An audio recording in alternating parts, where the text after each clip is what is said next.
পর্ব ১৪। লতিফা ছটফট করছিলেন সন্ধ্যা থেকেই। মনে এসেছে, মনে এসেছে। বকুল বিরক্ত হয়ে বলেছে, এলে তো তোমাকে বলতাম মা, ১০০ বার এক কথা বলছো কেন? আজ সমস্ত দিন লতিফার শরীর খারাপ গেছে। দুপুরে একবার বিছানা থেকে নামতে গিয়ে মাথা ঘুরে উঠল। শরীরটা একেবারেই গেছে।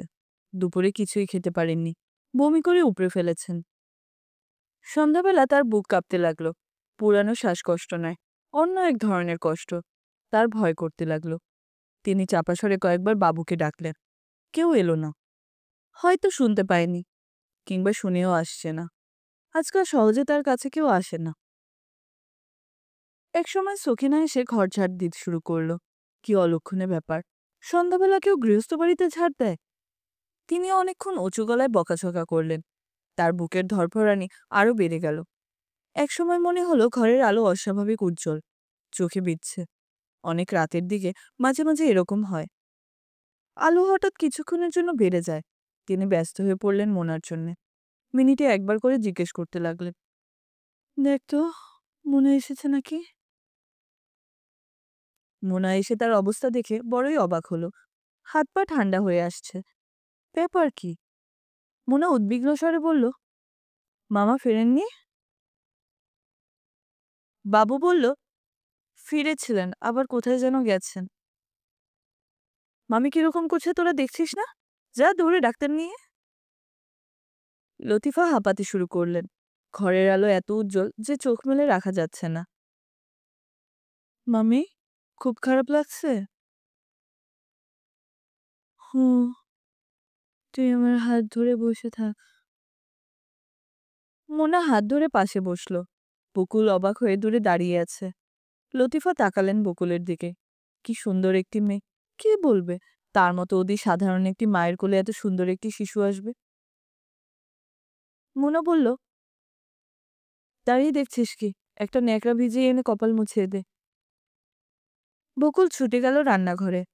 লতিফা হাঁপাতে হাঁপাতে বললেন, যত তাড়াতাড়ি পারিস বকুলের বিয়ে দিয়ে দিবি। এত সুন্দর মেয়ে বেশি দিন ঘরে রাখবি না, অনেক সমস্যা হবে। ঠিক আছে, দেব। পড়াশোনা কপালে থাকলে হবে, না থাকলে হবে না। তুই ওর বিয়ে দিয়ে দিবি যত তাড়াতাড়ি পারিস। বিয়ে দিলেই সব সমস্যার সমাধান হয় নাকি মামি? লতিফা কিছু বললেন না। বকুল মাথায় ভেজা ন্যাকড়া বুলোতে লাগলো। তিনি কাপা গলায় বললেন, আহ, ঠান্ডা লাগে। ডাক্তার এলো 7:30টায়। তারও ঘন্টা তিনেক পরে দীর্ঘ 6 বছরের রোগ যন্ত্রণার অবসান হলো। ডাক্তার ছেলেটি বড় অবাক হলো। সে এমনভাবে সবার দিকে তাকাতে লাগলো যেন ঘটনাটি সে নিজেও বিশ্বাস করতে পারছে না। তার হাতে কি এটিই প্রথম মৃত্যু? কিছু কিছু ঘটনা মানুষ দ্রুত ভুলে যেতে চেষ্টা করে। সেই চেষ্টা সচেতনভাবেই করা হয়, এবং সে কারণেই সে লজ্জিতও বোধ করে। মৃত্যু এমন একটি ঘটনা। অতি প্রিয়জনের মৃত্যু আমরা ভুলে যাবার জন্য প্রাণপণ চেষ্টা করি। আমাদের চলাফেরা আচার আচরণে মনে হয় না সেই প্রিয়জন কোনো কালে আমাদের মধ্যে ছিল। কেন এরকম করা হয়? আমাদের নিজেদের ব্যবহারে নিজেরাই অবশ্য লজ্জিত হই, যার জন্য প্রিয়জনটির একটি বড় ছবি যত্ন করে দেয়ালে টাঙানো হয়, এবং একদিন কেউ খুব রাগারাগি করে, ফ্রেমে মাকড়সার জাল, কেউ দেখছে না। ব্যাপারটা কি? লতিফার মৃত্যুর পর তার কোনো ছবি দেয়ালে টানানো হলো না। তবে তার বিয়ের একটি ছবি মোনা বের করে খুব কাঁদল। সেই ছবিতে তাকে দেখাচ্ছিল একটি দুষ্টু বালিকার মতো। শওকত সাহেবের চোখে চশমা, কেমন ভয় পাওয়া চেহারা। ছবিটি স্টুডিওতে তোলা। স্টুডিওতে তোলা সব ছবিই কেমন মূর্তি মূর্তি হয়। এই ছবিটি সেরকম নয়। প্রাণের একটা ব্যাপার আছে কোথাও। কিংবা এও হতে পারে, মানুষের মৃত্যুর পর তাদের সব ছবিতে কিছু প্রাণ সঞ্চার হয়। লতিফার ঘর আগের মতোই আছে। মৃত মানুষদের ঘর দীর্ঘদিন একই রকম থাকে। সহজে সে ঘরের কোনো কিছুতে কেউ হাত দিতে চায় না। তবু ঘরটা কেমন যেন আগের মতো থাকে না। সূক্ষ্ম একটা পরিবর্তন হয় কোথাও। সে পরিবর্তন সূক্ষ্ম হলেও যে কেউ ধরতে পারে। প্রথম রাত এই ঘরে ঘুমোতে এসে শওকত সাহেবের ভয় ভয় করতে লাগলো। লতিফার স্মৃতির প্রতি সম্মান দেখানোর জন্যে তিনি প্রাণপণ চেষ্টা করলেন পুরানো দিনের কথা মনে করতে। সমস্তই মনে আছে, কিন্তু সেসব নিয়ে ভাবতে ভালো লাগছে না। বরং শওকত সাহেবের মনে হতে লাগলো এই ঘরে কে যেন ঘুরে বেড়াচ্ছে, খুব সাবধানে পা ফেলছে। নিঃশব্দ পদচারণা। এবার যেন বসলো পাশের চেয়ারটা। ভয় কাটাবার জন্যে তিনি শব্দ করে কাশলেন। সেই কাশির শব্দে তার নিজেরই ভয় বেড়ে গেল। তিনি চোখ বন্ধ করে ঘুমোতে চেষ্টা করলেন। তখনই মনে হলো মাথার উপরের ফ্যান ঘুরতে শুরু করেছে। লতিফা শীতের রাতেও ফ্যান না ছেড়ে ঘুমোতে পারত না। সেই জন্যেই কি? ঘর অন্ধকার, তবুও সবকিছু আবছা আবছা দেখা যায়। তিনি তীক্ষ্ণ দৃষ্টিতে ফ্যানটির দিকে তাকিয়ে রইলেন। হ্যাঁ, ফ্যান ঘুরছে। শওকত সাহেবের নিঃশ্বাস ভারী হয়ে এলো। তিনি চোখ বন্ধ করে পড়ে রইলেন এবং স্পষ্ট শুনলেন মশারির ওপাশে কেউ যেন মিষ্টি করে হাসল। প্রথম যৌবনের লতিফা যেমন হাসত। শওকত সাহেব ভাঙা গলায় ডাকলেন, মুনা, মুনা। মুনা সম্ভবত বারান্দায় বসেছিল। সে এসে দরজায় ধাক্কা দিল। কি হয়েছে মামা? শওকত সাহেব কাপা গলায় বললেন, কিছু না, তুই যা। মামা দরজা খোলো। শওকত সাহেব দরজা খুলে মূর্তির মতো দাঁড়িয়ে রইলেন। কি হয়েছে? তিনি জবাব দিলেন না। মুনা বলল, ভয় পাচ্ছ? হুম। কেন? ভয় পাচ্ছ কেন? ফ্যানটা ঘুরছে শুধু শুধু। কোথায় ঘুরছে? না, এখন আর ঘুরছে না। শওকত সাহেব ক্লান্ত স্বরে বললেন, যা, ঘুমোতে যা। মুনা বলল, তুমি বরং আমাদের ঘরে ঘুমো, বাবুর সঙ্গে শুয়ে পড়ো, আমি এখানে ঘুমাবো। শওকত সাহেব কোনো কথা বললেন না। মুনা বলল, চাও মামা, আমার কথা শোনো। তাছাড়া আজ রাতটা এমনিতেই তোমার উচিত ছেলেমেয়েকে পাশে নিয়ে ঘুমানো। শওকত সাহেব ক্ষীণ স্বরে বললেন, তোর মামির ওপর বড় অবিচার করেছিলে মোনা। তা করেছ, বড় খারাপ লাগছে। অল্প কয়েকদিন লাগবে, তারপর আর লাগবে না। মানুষ বড় অদ্ভুত প্রাণী মামা। শওকত সাহেব কোনো কথা বললেন না। মোনা চাপা স্বরে বলল, ধরো কিছুদিন পর আবার যদি তুমি বিয়ে করো, তাহলে প্রথম কিছুদিন ওই মেয়েটিকে খুব ভালোবাসবে। তারপর আবার আগের মতো নানান অবিচার শুরু করবে এবং একসময় বিছানা বালিশ নিয়ে আলাদা ঘুমোতে চাইবে। চাইবে না? শওকত সাহেব একটি দীর্ঘ নিঃশ্বাস ফেললেন। মোনা বলল, যাও, ওদের ঘরে গিয়ে এসো। ওরা জেগেই আছে। ওদের সঙ্গে দু একটা কথা টথা বলো। কি কথা বলবো? যা মনে আসে বলো, ওদের সাহস দাও। বাবু তার বাবাকে পাশে শুতে দেখে কেমন যেন কুঁকড়ে গেল। বকুল তীক্ষ্ণ দৃষ্টিতে তাকিয়ে রইল মশারির ভিতর থেকে। শওকত সাহেব ডাকলেন, বাবু। বাবু জবাব দিল না। ঘুমাচ্ছিস নাকি বাবু? না। বকুল, ঘুমাচ্ছিস? না। শওকত সাহেব তাদের কি বলবেন বুঝতে পারলেন না। ছেলেমেয়েদের সঙ্গে তার তেমন যোগাযোগ নেই। চিরদিন দূরে দূরে থেকেছেন। একটা আড়াল তৈরি হয়ে গেছে। আজ হঠাৎ করে ওদের কাছে আসা যায় না। ওরা কাঁদছেও না। কাঁদলে বলা যেত, কাঁদিস না রে। শওকত সাহেব ক্ষীণস্বরে বললেন, গরম লাগছে, তাই না? বকুল বা বাবু কেউই কিছু বলল না। মোনার অনেক রাত পর্যন্ত ঘুম এলো না। পায়ের কাছের জানালাটা খোলা। খোলা জানালায় শীতল হাওয়া আসছে। সেই হাওয়ায় সিলিং ফ্যানটি অল্প অল্প ঘুরছে। ঘরে অন্যরকম একটা গন্ধ। রোগের গন্ধ, শোকের গন্ধ, মৃত্যুর গন্ধ। মোনা ছোট্ট একটি নিঃশ্বাস ফেলে মৃদুস্বরে ডাকল, মামি।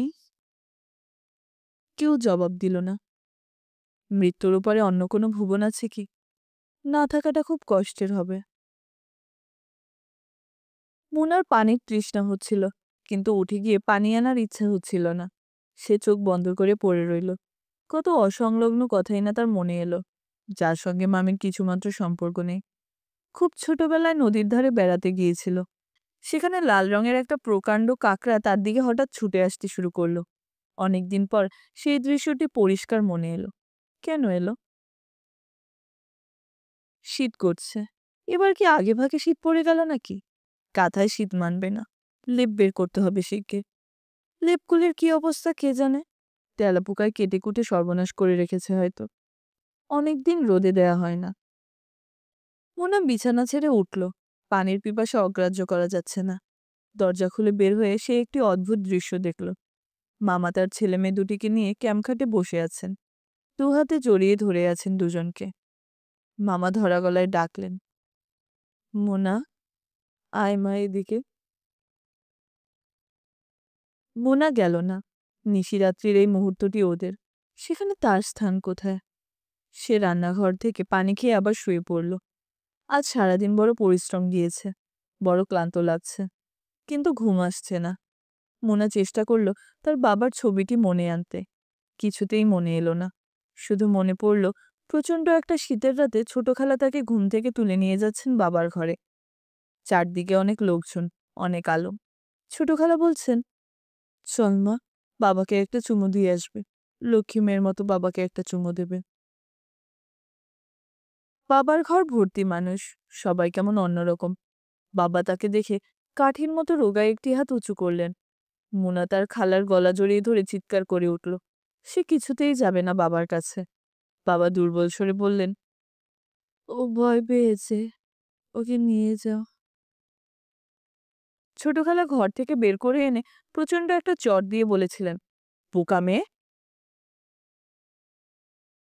মুনা কাঁথাটা গলা পর্যন্ত টেনে দিয়ে মৃদুস্বরে বলল, বাবা, ওই ভয়ঙ্কর রাতে তোমাকে চুমু খেতে পারিনি, কিন্তু তোমাকে আমি লক্ষ লক্ষ চুমু খেয়েছি। কোনোদিন তুমি তা জানতে পারবে না। এই দুঃখ আমি সারা জীবন বুকের মধ্যে পুষে হাসি মুখে ঘুরে বেড়াবো। কত রকম সুখের ঘটনা ঘটবে আমার জীবনে।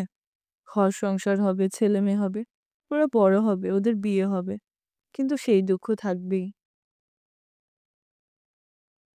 মৃত্যুর পর কি কোনো জগৎ সত্যিই নেই? এই একটি জীবন আমাদের। কোনোদিন বাবার কাছে দুহাত বাড়িয়ে যাওয়া যাবে না? শৈশবের দিনগুলি কি ভয়াবহই না ছিল। কিছুদিন এর বাড়ি, কিছুদিন ওর বাড়ি। 7 বছর বয়সেই বুঝতে পারল সে একটা উপদ্রবের মতো। কেউ তাকে দীর্ঘদিন রাখতে চায় না। তার যখন 9 বছর বয়স, তখন একদিন মামা এসে বললেন, মোনা, তুই চলে আয় আমার সাথে, আমার সাথে থাকবি। ছোট খালা বিরক্ত হয়ে বললেন, তোর সাথে থাকবে মানে? তুই একা মানুষ মেসে পড়ে আছিস। একটা ঘর ভাড়া নেব, এখানে ওর কষ্ট হচ্ছে। মামা সত্যি সত্যি ঘর ভাড়া করে তাকে নিজের কাছে নিয়ে নিলেন। দুজন মাত্র মানুষ তারা। কত রকম সমস্যা। রাত 9টা 10টা পর্যন্ত মোনাকে মাঝে মাঝে একা থাকতে হতো। কি যে ভয় লাগতো এক একদিন। কিন্তু সে সুখে ছিল। মামা তাকে ভালোবাসায় ডুবিয়ে রেখেছিলেন। যার যতটুকু ভালোবাসার প্রয়োজন, সে বোধহয় তা কোনো না কোনোভাবে পেয়েই যায়। মোনার অস্পষ্টভাবে মনে হলো সে সুখী হবে। ভালোবাসার অভাব তার জীবনে হবে না। শেষ রাতের দিকে মনে সুন্দর একটা স্বপ্ন দেখল। রিকশা করে সে আর মামুন যাচ্ছে। রিকশা যাচ্ছে কোনো একটা পাহাড়ি অঞ্চল দিয়ে। অপূর্ব সব দৃশ্য চারদিকে। খুব বাতাস দিচ্ছে। সেই বাতাস অগ্রাহ্য করে মামুন সিগারেট ধরাতে চেষ্টা করছে। একটার পর একটা দেশলাইয়ের কাঠি নষ্ট হচ্ছে। মামুন বড় বিরক্ত হচ্ছে। সে যতই বিরক্ত হচ্ছে, মোনার ততই মজা লাগছে। কত রকম অদ্ভুত স্বপ্নই না মানুষ দেখে।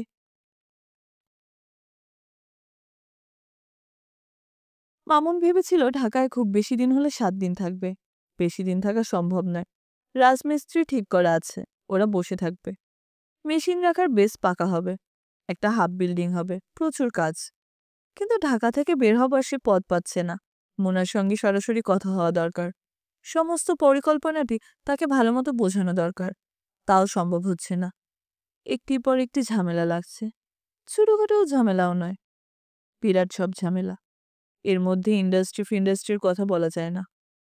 তাছাড়া ঢাকায় এসে কেন জানি মনে হচ্ছে মোনা ঠিক আগের মতো নেই। তাকে তেমন পছন্দ করছে না। এড়িয়ে চলতে চেষ্টা করছে। সেদিন ওরা অফিসে গিয়েছিল। সে ঠান্ডা গলায় বলল, কোনো কাজে এসেছো না এমনি? জরুরি কিছু কথা ছিল। এখন তো খুব ব্যস্ত। তুমি চলে যাও। আমি যাব তোমার কাছে। মামুন রাত ৮টা পর্যন্ত অপেক্ষা করল। মোনার পাত্তা নেই। এমন কখনো হয় না। এই মেয়েটির কথা নড়চড় হয় না। মামুন সে রাতেই মুনাদের বাসায় গিয়েছিল। মোনা সহজভাবেই বলেছিল, মাথা ধরেছে, কাজেই তোমার ওখানে যাইনি। তাছাড়া মন টনও ভালো না, কোথাও যেতে ইচ্ছা করে না। তুমি বসো, চা খাও, আমি একটু শুয়ে থাকবো। মামুন রাত প্রায় 11টা পর্যন্ত বসে রইল।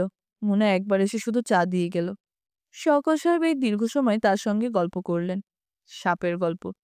কবে বারহাট্টায় বেড়াতে গিয়েছিলেন। সন্ধ্যাবেলায় বাইরে বেরোবেন। শার্ট গায়ে দিতেই মনে হলো ঠান্ডা একটা কি যেন গা বেয়ে নেমে যাচ্ছে। হারিকেন আনতেই দেখা গেল কালো কুচকুচে একটা সাপ। আর একবার চাঁদপুরে ঘুমিয়ে আছেন। মশারি টশারি সব ফেলা। বাতি নিভিয়ে চাদর গায়ে দিতেই মনে হলো ঠান্ডা একটা কি যেন পায়ের উপর দিয়ে যাচ্ছে। মামুনের মনে হলো স্ত্রীর মৃত্যুর কারণেই হোক অথবা অন্য যে কারণেই হোক, এই লোকটির মধ্যে বড় রকমের একটা পরিবর্তন হয়েছে।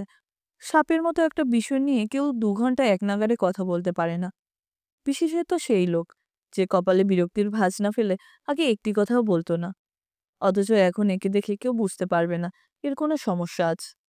একবার হাল ছেড়ে দিলে যেমন একটা নিশ্চিন্ত আলস্যের ভাব চলে আসে মানুষের মধ্যে, ওনারও কি তাই হয়েছে? মামুন একবার মামলার প্রসঙ্গ তুলতে চেষ্টা করল। নেক্সট ডেট কবে পড়েছে মামা? জানি না কবে, মোনা বলতে পারবে। তারপর শ্রীপুরের গল্পটা শোনো। ভাদ্র মাস, নৌকা ঘুরে যাচ্ছে শ্রীপুর। শ্রীপুরের গল্প শেষ হতে 15 মিনিট লাগলো। মুনা এসে বলল, যেতে দাও মামা, রিক্সা পাবে না। শওকত সাহেব বললেন, রাত বেশি হয়ে গেছে, থেকে যাক না। না না, থাকবে কি? মামুন উঠে পড়ল। মুনা কি সত্যি সত্যি তাকে অপছন্দ করছে? অপছন্দ করবার মতো বাস্তব কোনো কারণ কি আছে? ওর একটা দুঃসময় যাচ্ছে, এবং তখন মামুন তাকে কোনো রকম সাহায্য করেনি। গ্রামের বাড়িতে গিয়ে বসেছিল। ঝামেলা এড়াবার জন্য যে সে এটা করেছে তা তো না। ফরিদা মারা যাবার পর বাবা মা একলা হয়ে পড়েছেন। নানা রকম কথাবার্তা বলতে শুরু করেছেন। ফরিদাকে নাকি হঠাৎ হঠাৎ দেখতে পান। অসুস্থ ফরিদাকে নয়, স্বাস্থ্যে সৌন্দর্যে ঝলমলে ফরিদাকে। কখনো তাকে দেখা যায় বসে আছে লাল চাদর গায়ে দিয়ে, কখনো বা হেঁটে যায় পাশ দিয়ে। মানসিকভাবে বাবা মা দুজনেই বিপর্যস্ত। এমন অবস্থায় তার নিশ্চয়ই অধিকার আছে বাড়িতে থেকে যাওয়ার। তাছাড়া বাড়ির সঙ্গে তার দীর্ঘদিন সম্পর্ক ছিল না, ফরিদার কারণেই ছিল না। বলতে গেলে সে পালিয়ে বেরিয়েছে। এই নিয়ে তার অপরাধ বোধ আছে। সেটা কাটানোর জন্যেও গ্রামে থাকা দরকার। গ্রাম তো সেই পুরনো গ্রাম নেই। পিলার বসেছে, ইলেকট্রিসিটি মাসখানেকের ভেতর চলে যাবে। রেডিও টেলিভিশন সবই চলবে। তেলের কল ঠিকমতো কাজ করলে ভালো টাকা পয়সা আসার কথা। ঢাকায় কলেজের মাস্টারি পুরো বেতনটাই তো চলে যায় বাড়ি ভাড়ায়। সেখানে বাড়ি ভাড়া দিতে হচ্ছে না। চমৎকার বাড়ি আছে নিজেদের। দোতলার দক্ষিণের ঘরটিতে একটা অ্যাটাচড বাথরুমের ব্যবস্থা করলেই পুরোপুরি শহরে বাড়ি হয়ে যাবে। কিন্তু মুশকিল হচ্ছে এসব কথা বুঝিয়ে বলার মতো সুযোগই তৈরি হচ্ছে না। মামুনের ধারণা মোনা তাকে এড়িয়ে চলতে চেষ্টা করছে। টেলিফোনের কথাবার্তা থেকে সেটা কিছুটা স্পষ্ট হয়েছে। টেলিফোনের রিসিভার উঠেই মোনা বলেছে, আমার হাতে অনেক কাজ, তুমি কি পরে একবার রিং করবে? 2টোর পর। 2টোর পর টেলিফোন করা হলো। সে অফিসে নেই। এর মানে কি? স্পষ্ট কথা হওয়া উচিত। মামুন এখন আর তার বিয়ের ব্যাপারটি ঝুলিয়ে রাখতে চায় না। এ নিয়েও কথা বলতে চায়। মুনার আশঙ্কা সে বুঝতে পারছে। মামার জেল-টেল হয়ে গেলে এরা যাবে কোথায়? সে যদি উপন্যাসের আদর্শ নায়িকার মতো ভাবে পরিবারের বাকি সবার জন্য জীবন উৎসর্গ করবে, বাকি জীবন চিরকুমারী থাকবে, তাহলে সে ভুল করবে। সবার আলাদা আলাদা জীবন আছে। এইসব মহৎ আদর্শ উপন্যাস এবং সিনেমায় ভালো লাগে। জীবন উপন্যাসও না, সিনেমাও না। আর এমন তো না মুনা ছাড়া ওদের অন্য কোনো গতি নেই। অবশ্যই আছে। আত্মীয়-স্বজনরা আছে। বকুলের এক মামা আছেন, যথেষ্ট ক্ষমতাবান মানুষ। মুনার এখন যে দুঃসময়, তার চেয়েও ভয়াবহ দুঃসময় মানুষের আসে, এবং তখন তারা নিজেদের এরকম করে গুটিয়ে নেয় না। মামুন মনে মনে মুনার সঙ্গে কথাবার্তাগুলি ঝালাই করতে লাগলো। তুমি এখন আর আমার সঙ্গে দেখা করতে আসো না কেন? ভালো লাগে না, সেই জন্যে আসি না। ভালো লাগে না মানে? মানে টানে কিছু নেই। তার মানে আমাকে বিয়ে করবে না? তোমাকে বিয়ে করব কেন? কি আছে তোমার? মনে মনে কথাবার্তা বেশিক্ষণ চালিয়ে যাওয়া যায় না। তর্কে মোনা জিতে যায়। এটাও একটা অস্বাভাবিক ব্যাপার। বাস্তবেও তর্কে মোনা জেতে। কল্পনার তর্কেও সেই জেতে। অন্তত কল্পনাতে তো মামুনের জেতা উচিত। অথচ প্রথম পরিচয়ের সময় মোনার এই তার্কিক স্বভাব তার চোখেই পড়েনি। বরঞ্চ মনে হয়েছিল বড় ঠান্ডা একটি মেয়ে। ঠান্ডা এবং লাজুক। মামুন তার বন্ধুর একটি কাজ নিয়ে গিয়েছিল অফিসে। লাজুক ধরনের মেয়েটি দ্রুত কাজটা করে দিল। মামুন বলল, মীরা এত তাড়াতাড়ি কাজ করতে পারে? জানতাম না তো। সে হেসে বলল, মেয়েদের এত অক্ষম ভাববেন না। এখন থেকে আর ভাবব না। মেয়েটি তাকে এক কাপ চা খাওয়ালো। সেই কাজটি নিয়ে মামুনকে পরদিন আবার যেতে হলো। মেয়েদের যতটা সক্ষম ভাবা গিয়েছিল কার্যক্ষেত্রে, সেরকম দেখা যায়নি। কাগজপত্র ঠিকমতো তৈরি হয়নি। মেয়েটি দারুণ লজ্জিত হলো। ছুটোছুটি করে আবার নতুন কাগজ তৈরি করে দিল। তাতেও ভুল বের হলো। আবার আসতে হলো মামুনকে, এবং সে হেসে বলল, আপনার এখানে এসে এসে এমন অভ্যাস হয়েছে যে কাগজপত্র পুরোপুরি ঠিক হলে মন খারাপ লাগবে। মেয়েটি লাল হয়ে বলল, আপনাকে আর আসতে হবে না। এবার ঠিকঠাক না হলে আমি চাকরি ছেড়ে দেব। কিন্তু সপ্তাহখানেক পর মামুন আবার এলো। লাজুক ভঙ্গিতে বলল, আজ কোনো কাজে আসিনি। আপনাকে থ্যাঙ্কস জানাতে এসেছি। থ্যাঙ্কস জানাতে এসে থ্যাঙ্কস জানাতে এসে প্রায় 2 ঘন্টা বসে রইল। এই 2 ঘন্টায় সে 1 প্যাকেট সিগারেট এবং 4 কাপ বিস্বাদ চা খেয়ে ফেলল। কি সব আনন্দের দিনই না গিয়েছে। পর্ব 15। শওকত সাহেবের বাইরে হাঁটাহাঁটির পরিমাণ অনেক বেড়েছে। এখন আর আগের মতো দুপুরে খেতে আসেন না। কোনো একটা সস্তা হোটেলে ঢুকে পড়েন। খাওয়া দাওয়া সেরে চেয়ারে বসেই খানিকক্ষণ ঘুমিয়ে নেন। এই নিয়ে হোটেলওয়ালাদের সঙ্গে মাঝে মাঝে মৃদু বচসা হয়। সেদিন একেবারে হাতাহাতির পর্যায়ে চলে গেল। নীলক্ষেতের এক হোটেলওয়ালা বিরক্ত মুখে বলল, এই যে, ঘুমান কেন? ভাত খাইছেন, এখন যান। অন্য কাস্টমাররা বসুক। শওকত সাহেব লজ্জিত হয়ে উঠে পড়লেন। খেপে গেল অন্য কাস্টমাররা। একজন বুড়ো মানুষ খাওয়ার পর বিশ্রাম করছে, আর তুমি যে জোর করে তুলে দিলে। পয়সাটাই শুধু দেখো। দেখতে দেখতে ওদের সঙ্গে হোটেলওয়ালার তুমুল লেগে গেল। প্রায় হাতাহাতির উপক্রম। এসব ক্ষেত্রে যা হয়, হোটেলওয়ালার পরাজয় হয়। এবং সে চিবিয়ে চিবিয়ে বলল, জান ভাই, ঘুমান। ওই বুড়ো মেয়ের একটা বালিশ এনে দে। শওকত সাহেব দ্বিতীয় দফায় ঘুমোতে গেলেন না। বিল মিটিয়ে চলে এলেন। লোকজন ইদানিং তাকে বুড়ো মেয়ে ডাকছে। হঠাৎ করে বুড়ো হয়ে গেছেন নাকি? পান কিনতে গিয়ে খুব নজর করে আয়নায় নিজেকে দেখলেন। চেহারা তো আগের মতোই আছে। শুধু কপালের কিছু চুল ইন্দিরা গান্ধীর মতো পেকে গেছে। তবু সবাই কেন বুড়ো ভাবতে শুরু করলো? অবশ্য বুড়ো হবার অনেক সুবিধাও আছে। বাসে উঠলে সহজেই সিট পাওয়া যাচ্ছে। গতকালই গুলিস্তান যাচ্ছিলেন। লেডিস সিটে বসা অল্প বয়সী একটা মেয়ে বলল, জায়গা আছে, বসুন না। মেয়েটি সরে কিছু জায়গা করে দিল। কোথায় যাওয়া যায়? বাইরে বেশ রোদ। রোদ না কমলে হাঁটাহাঁটি করে আরাম পাওয়া যায় না।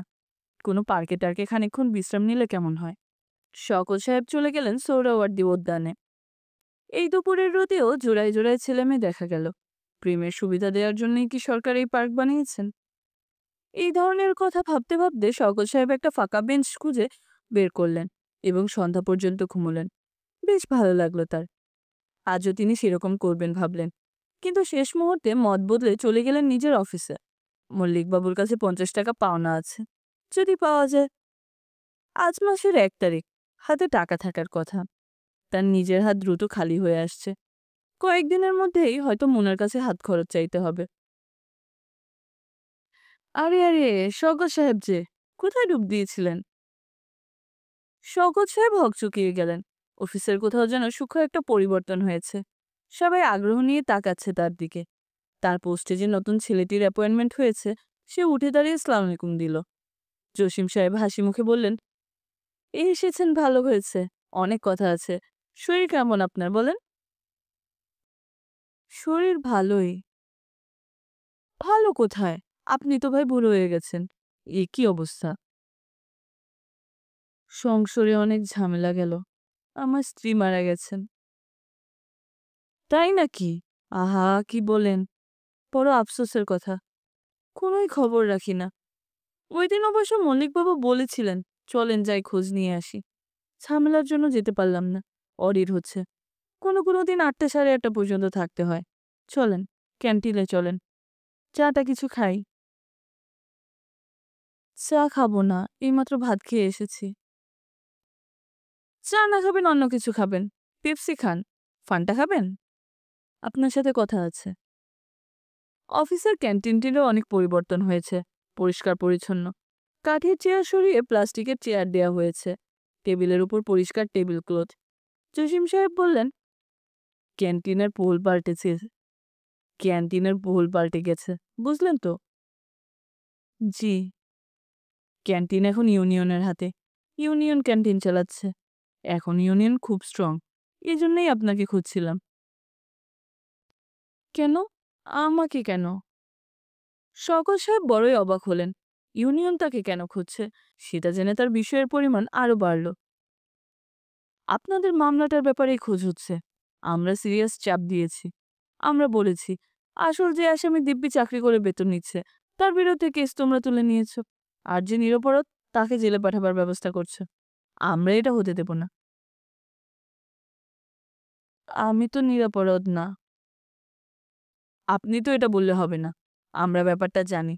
আপনাকে সিগনেচার করতে বলা হয়েছে। আপনি দুর্বল মানুষ, ভয়ের চোটে সিগনেচার করেছেন। আপনার মুখ বন্ধ রাখার জন্য কিছু টাকা আপনার হাতে ধরিয়ে দেওয়া হয়েছে, ব্যাস। শওকত সাহেব কপালের ঘাম মুছলেন। ইউনিয়নের চাপে ওদের ওই অবস্থা এখন কাহিল। সাপের ব্যাঙ খাওয়ার মতো অবস্থা। ফেলতেও পারছে না, গিলতেও পারছে না। হা হা। বারবার যে আপনার মামলার তারিখ পড়ছে, কি জন্য পড়ছে? এই জন্যই পড়ছে। ওরা সময় নিচ্ছে। আপনি এসেছেন যখন এক কাজ করুন, বড় সাহেবের সঙ্গে দেখা করুন। দেখা করব? হ্যাঁ, জাস্ট দেখা করবেন। অন্য কিছু বলার দরকার নেই। বড় সাহেব কিছু বললে শুনবেন। সাহস হয় না। সাহসের এখানে কি আছে? যান তো, ব্যাটার রিঅ্যাকশনটা কি দেখেন। বড় সাহেব তাকে প্রথমে চিনতেই পারলেন না। শওকত সাহেব কাপা গলায় বললেন, স্যার, আমি শওকত, ক্যাশ সেকশনের। ও আচ্ছা আচ্ছা, এ কি অবস্থা হয়েছে আপনার? অনেক রকম বিপদ আপদ যাচ্ছে স্যার, জানেনই তো। তার উপর স্ত্রী মারা গেল। তাই নাকি? কবে? গত মাসের ২৪ তারিখ। I am sorry. I am very sorry. বসুন, বসুন, চা খান। জি না স্যার, চা খাবো না। খাবেন না কেন? খান। ৩:৩০ বাজে। এখন অলমোস্ট টি টাইম। শওকত সাহেব সংকুচিত ভঙ্গিতে বসলেন। বড় সাহেব বললেন, আপনার নিজের শরীর কেমন? শরীর ভালোই। মামলাটা নিয়ে ঘোরাঘুরি বেশি হয়। বারবার ডেট পড়ে। জেল-টেল যা হবার একবারে হয়ে গেলে ভালো ছিল। জেলে যাওয়ার মানসিক প্রস্তুতি নিয়ে নিয়েছেন? জি স্যার। বাসায় কে আছে? আমার একটা মেয়ে আছে ক্লাস 10 এ পড়ে। একটা ছেলে আছে ক্লাস 7 এ পড়ে। আর আমার একটা ভাগ্নি আছে। বড় সাহেব হঠাৎ বললেন, ধরুন আপনাকে যদি জেলে যেতে হয় তাহলে ওদের দেখাশোনা কি করবে? আমার ভাগ্নিই করবে স্যার। আমি সেটা নিয়ে চিন্তা করি না। ও খুব তেজি মেয়ে। বড় সাহেবের ঘরের চা শওকত সাহেবের খুব পছন্দ হলো। এই চা ক্যান্টিন থেকে আসে না। আলাদা তৈরি হয়। হালকা লিকার। মিষ্টি মিষ্টি একটা গন্ধ। আসল চায়ের গন্ধ বোধহয় এরকমেরই। স্যার যাই। ঠিক আছে, যান। আর শোনেন, বেশি চিন্তাভাবনা করবেন না। স্বাস্থ্যের দিকে নজর রাখবেন। ওই মামলাটা নিয়ে কোম্পানি চিন্তাভাবনা করছে। হয়তো শেষ পর্যন্ত তুলে নেবে। যদিও আমি ঠিক শিওর না। শওকত সাহেব অবাক হয়ে তাকিয়ে রইলেন। আপনি দিন সাতেক পর খোঁজ নেবেন। শওকত সাহেবের কি করা উচিত? ছুটে গিয়ে বড় সাহেবকে জড়িয়ে ধরা? কেটে ফেলা? এর কোনোটাই তিনি করতে পারলেন না। বেকুবের মতো চারদিকে তাকাতে লাগলেন এবং কিছুক্ষণের মধ্যেই তার হেঁচকি উঠে গেল। মল্লিকবাবু ধারের ৫০ টাকা ফিরিয়ে দিলেন। গলার স্বর নিচু করে বললেন, এই টাকায় ভালো দেখে দই মিষ্টি কিনে নিয়ে যান, আমোদ ফুর্তি করেন। শওকত সাহেব সত্যি সত্যি 50 টাকারই সন্দেশ কিনে ফেললেন। 40 টাকার কিনলে ভালো হতো, রিক্সা করে বাসায় ফিরতে পারতেন। এখন যেতে হবে হেঁটে হেঁটে, কিন্তু বেশ লাগছে হাঁটতে। কিসের যেন একটা মিছিল বের হয়েছে। তিনি মিষ্টির প্যাকেট হাতে ওদের সঙ্গে মিশে গেলেন। মিছিলের সঙ্গে হাঁটা বেশ মজার ব্যাপার। নিজেকে তখন আর ক্ষুদ্র মনে হয় না। শওকত সাহেব কোনো কিছু না বুঝেই দলের সবার সঙ্গে গলা মিলিয়ে হুঙ্কার দিতে লাগলেন, দিতে হবে, দিতে হবে। তিনি বাসায় পৌঁছলেন সন্ধ্যাবেলা। বাসায় তখন ছোটখাটো একটা উত্তেজনার ব্যাপার চলছে। পুরানো ফ্যানটি নিয়ে আসা হয়েছে। বাকেরের তত্ত্বাবধানে সেই ফ্যানটি ফিট করা হয়েছে। সুইচ টিপতে ফ্যানে এক ধরনের কম্পন দেখা গেল। মেঘ ডাকার মতো একটা শব্দ হয়ে সমস্ত বাসা অন্ধকার হয়ে গেল। বাকের বলল, মদনা হারামজাদার সবগুলি দাঁত আমি খুলে ফেলব। বকুল খিলখিল করে হেসে ফেলল। হাসির কি হলো? এর মধ্যে হাসির কি হলো? কেউ একটা মোমবাতি আন না। আরে ব্যাপার কি? হেরিকেন, মোমবাতি, কুপি কিছুই পাওয়া গেল না। এরকম একটা বিশৃঙ্খল অবস্থায় শওকত সাহেব মিষ্টির প্যাকেট নিয়ে উপস্থিত হলেন। তার খুব ইচ্ছা ছিল ওরা জিজ্ঞেস করবে মিষ্টি কি জন্যে। কেউ কিছু জিজ্ঞেস করল না। মনে এক টুকরো সন্দেশ মুখে দিয়ে থু করে ফেলে দিয়ে বলল, বাসি সন্দেশ কোত্থেকে আনলে মামা? শওকত সাহেব রাত 8টায় সন্দেশের দোকানে রওনা হলেন ফিরে দিয়ে পয়সা নিয়ে আসতে। বয়স হয়েছে টের পাওয়া যাচ্ছে, হাঁটতে কষ্ট হচ্ছে। মোনার কাছ থেকে চেয়ে রিক্সা ভাড়াটা নিয়ে এলে হতো। ঠান্ডাও লাগছে। এবার কি আগেভাগে শীত পড়ে গেল নাকি? গরম চাদরটা সঙ্গে আনলে হতো। পর্ব 16। টিনা বিরক্ত হয়ে বলল, 2 ঘন্টা আগে আসবার জন্য খবর পাঠালাম না? কাজ ছিল ভাবি। টিনা রহস্যময় ভঙ্গিতে বলল, অল্পের জন্য মিস করলি, তো ডাক্তার এসেছিল। বকুল বড় লজ্জা পেল। ইদানিং টিনা ভাবি কথায় কথায় বলছে তোর ডাক্তার। কি লজ্জার ব্যাপার। কারো কানে গেলে কি হবে কে জানে। বাচ্চাদের গা গরম, ডাক্তার ডাকতে হয়। কোন ডাক্তারকে আর ডাকি? তোর ভাইকে বললাম, বকুলের ডাক্তারকেই ডাকো। বকুল লাল হয়ে বলল, কি যে তুমি করো ভাবি। টিনা বকুলের কোলে একটা বাচ্চা তুলে দিল। গা সত্যি গরম, মুখে লাল লাল কি দেখা যাচ্ছে। ওর কি হয়েছে ভাবি? কিছু না, মাসি পিসি সব বাচ্চাদের হয়। তোকে একটা বিশেষ কাজে ডেকেছি। একটা না, দুটো বিশেষ কাজ। প্রথমটা হচ্ছে, নাম ঠিক করেছিস? আজকেই নাম চাই, খুব জরুরি। কেন? এত জরুরি কেন? টিনা দীর্ঘ নিঃশ্বাস ফেলে বলল, বাচ্চাদের দাদা চিঠি দিয়েছে, নাতিদের নাম যেন ফজলুর সঙ্গে মিল রেখে বজলু আর মজনু রাখা হয়। তোর ভাই বলছে, বাবা যা চান তাই রাখো। আমি মরে গেলেও ছেলেদের নাম বজলু মজনু রাখবো না। এখন ছেলেদের কত সুন্দর সুন্দর নাম হয়, আর আমার দুটোর নাম হবে বজলু আর মজনু। বকুল হেসে ফেলল। টিনা বিরক্ত হয়ে বলল, হাসির কি হলো? সুন্দর সুন্দর নাম 10 মিনিটের ভেতর বের কর। ঠিক আছে, করব। এখন দ্বিতীয় জরুরি কথাটি বলো। তোর ডাক্তারকে আজ বললাম তোর কথা। তার মানে? খোলাখুলি বললাম। প্রথমে চাটা খাইয়ে ভাই সম্পর্ক পাতালাম, তারপর বললাম, তুমি বয়সে আমার ছোট হবারই কথা, কাজেই তুমি বলছি। বকুল বলল, থাক ভাবি, আমি আর শুনতে চাই না। শুনতে না চাইলে উঠে চলে যা, আমার যেটা বলো সেটা বলে যাচ্ছি। তারপর আমি বললাম, তুমি কি ভাই বকুল নামের কোনো মেয়েকে চেনো? সে দেখে লজ্জায় টমেটোর মতো হয়ে গেল। আমি বললাম, ওকে আমি ছোটবেলা থেকে চিনি। এরকম মেয়ে পৃথিবীতে খুব কম জন্মায়। তুমি যদি চাও এই মেয়েটির সঙ্গে তোমার বিয়ের ব্যবস্থা করি। বকুল ভেবেছিল সে কোনো জবাব দেবে না, কিন্তু নিজের অজান্তেই সে বলল, উনি কি বললেন? কি বললেন সেটা শোনার তোর দরকার নেই। শুনলে পায়া ভারী হয়ে যাবে। তোর মুনাফা বাসায় আছে? তার সঙ্গে আমার কথা আছে। আছে বাসায়? না। কোথায় গেছে? জানি না, মামুন ভাইয়ের কাছে বোধহয়। কখন আসবে? সন্ধ্যার পর চলে আসবে। ঠিক আছে, সন্ধ্যার পর আমি যাব তোদের বাসায়। বকুল জানালা দিয়ে বাইরে তাকিয়ে রইল। তার চোখে পানি চলে এসেছে। সে টিনা ভাবির কাছে তা গোপন করতে চায়। টিনা হেসে বলল, কিতে গাল ভাসাচ্ছিস কেন বোকামে? যা, বাসায় চলে যা। তোর আপাকে বলিস মনে করে আমি আসব, জরুরি কথা আছে তার সাথে। টিনা এসে তাকে জড়িয়ে ধরল। বকুল দীর্ঘ সময় বসে বসে কাঁদল। দুজনের কেউই কোনো কথা বলল না। মামুন তাকিয়ে আছে রাগী চোখে। এমন রাগী চোখে তাকিয়ে থাকার মতো তো কিছু হয়নি। মনের মাথায় সূক্ষ্ম যন্ত্রণা হচ্ছিল। সে বলল, চলো চাই। কথা তো শেষ হলো? না, শেষ হয়নি, আরো কথা আছে। মামুন একটা সিগারেট ধরালো। মুনা ঘড়ি দেখল, ৮টা প্রায় বাজে বাজে। কল্যাণপুরের হাজী সাহেবের বাসায় আসতে অনেকখানি সময় লেগেছে। এখানে না এলেও চলতো, এমন কোনো জরুরি কথা মামুনের ছিল না যা শোনার জন্য তাকে কল্যাণপুরের এই বাসায় আসতে হবে। মুনার নিজের হাতের কিনা জিনিসপত্র চারদিকে ছড়ানো, থালা বাটি, চায়ের কাপ, কাঁটা চামচ, বসার মোড়া। দেখতে এমন মায়া লাগে। মুনা ছোট্ট একটি নিঃশ্বাস গোপন করল। দিনের অবস্থা ভালো না, আকাশে মেঘ করেছে, বাড়ি ফেরা দরকার। মামুন হাতের সিগারেট ছুঁড়ে ফেলে বলল, তুমি তাহলে আমাকে বিয়ে করবে না? করবো না এমন কথা তো বলিনি, বলেছি এখন না। একই কথা, এখন না মানে কখনো না।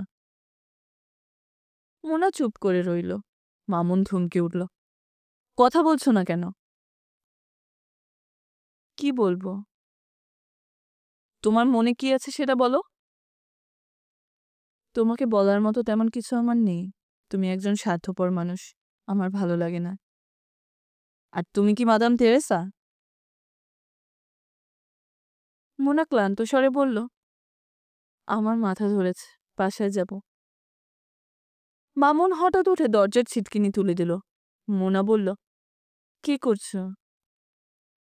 তেমন কিছু না। মামুন বেশ স্বাভাবিক ভঙ্গিতে বাতি নিভিয়ে জড়িয়ে ধরল মোনাকে। মোনা একবার ভাবল আকাশ ফাটিয়ে চিৎকার করে, কিন্তু সে চিৎকার করল না, অবাক হয়ে তাকিয়ে রইল। সত্যি সত্যি কি তার জীবনে এটা ঘটছে?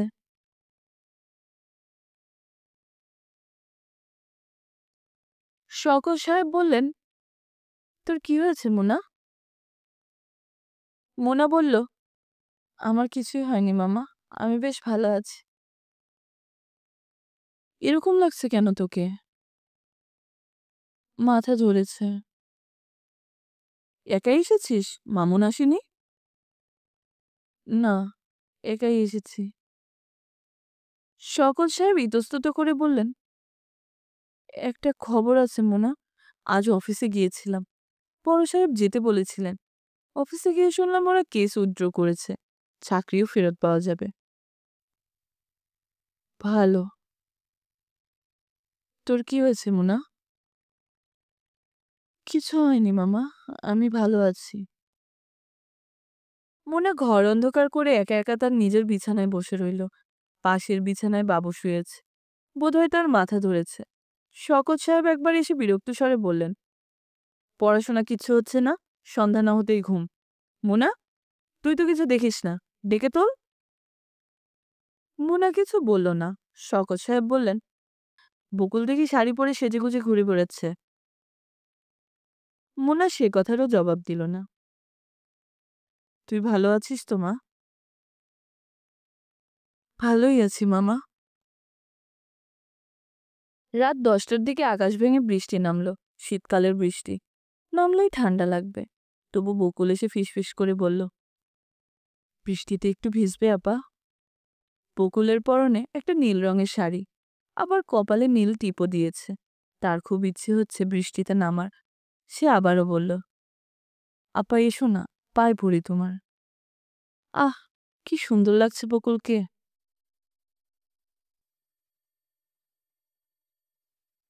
পর্ব 17। পরপর 3 কাপ চা খেয়ে ফেলল বাকের। সে বসেছে জলিল মিয়ার স্টলে। দৃষ্টি 11 নম্বরের বাড়িটির দিকে। কম্পাউন্ডওয়ালা বাড়ি, 1 মাস হলো ভাড়া দেয়া হয়েছে। সন্দেহজনক ভাড়াটে, নজর রাখতে হচ্ছে সেজন্যেই। তার একটা দায়িত্ব আছে, চোখের সামনে বেচাল কিছু হতে দেয়া যায় না। এটা ভদ্রলোকের পাড়া, সবাই ফ্যামিলি ম্যান। ছেলেমেয়ে নিয়ে বাস করে, এলেবেলে কেউ না। বাকের হাতের ইশারায় জলিল মিয়াকে ডাকলো। জলিল মিয়া ক্যাশ সামলাচ্ছিল। সকালবেলাটা বিজনেসের আসল সময়। ক্যাশ ফেলে হুট করে উঠে আসা যায় না, কিন্তু না গিয়েই বা উপায় কি? বাকের ভাই ডাকছেন। জলিল মিয়া বহু কষ্টে মুখে হাসি ফুটিয়ে তুলল। বিনীত একটা ভঙ্গি করে বলল, কি বাকের ভাই? কাছে আসতে বললাম। 1 মাইল দূর থেকে। কি বাকের ভাই? তাড়াতাড়ি আসেন, প্রাইভেট কথা আছে। জলিল মিয়া দীর্ঘ নিঃশ্বাস গোপন করে উঠে এলো। বাকের গলার স্বর খাদে নামিয়ে ফেলল। 11 নম্বর বাড়িটার ব্যাপার কি? জানি না তো বাকের ভাই। ভালো করে দেখলে কি মনে হয়? জলিল মিয়া তাকালো 11 নম্বর বাড়ির দিকে। কিছুই বুঝতে পারল না। 8-10টা বাড়ির মতোই, আলাদা কিছু না। নতুন রং করা হয়েছে এই যা। বোঝা যায় কিছু? জি না। একটা গাড়ি দাঁড়িয়ে আছে না বাড়ির সামনে, কালো রঙের? হুম, তা আছে। বোঝা যায় কিছু? জি না। চোখ কান বন্ধ করে দোকান করেন, বোঝা যাবে কি? চোখ দুটি খুলে পকেটে রেখে দিলেই হয়, সেটাই ভালো, ব্যবহার যখন হয় না। জলিল মিয়া এটাকে রসিকতা মনে করে হাসতে চেষ্টা করলো। বাড়ির সামনে গাড়ি দাঁড়িয়ে আছে নাকি রিক্সা দাঁড়িয়ে আছে তা নিয়ে মাথা ঘামাবার সময় তার নেই। একদল চোর নিয়ে দোকান চালাতে হচ্ছে, এদিক ওদিক তাকাবার সময় কি আছে?